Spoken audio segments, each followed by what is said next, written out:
Hello mga ka-moves! Good morning! So ito na naman tayo, no? Tanghali na naman. So, anong nakikita ninyo?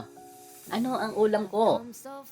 Ito ay itlog at saka dilis. Ang sarap! So, anong ulam niyo dyan? Kapag ito ang ulam ko sa araw-araw, naku, mapa-unlimited ka nito kapag ganitong ulam ko.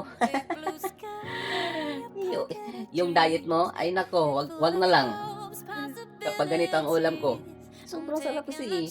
Yung ulam palang agoy. Lalo-lalo na kapag may kape nito, kapartner. Hindi na ako nagkape ngayon kasi kanina nagkape na ako kanina.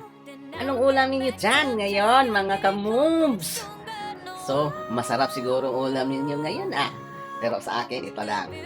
Kapag ito ang makikita ko sa araw-araw, nako, at lalong-lalo na kapag may gulay, sas! Ubos ang bahaw mo dito. Bibilisan na natin kasi may gagawin pa tayo. Maghahatid pa tayo ng mga bata sa school. Ang buhay, papa, talaga.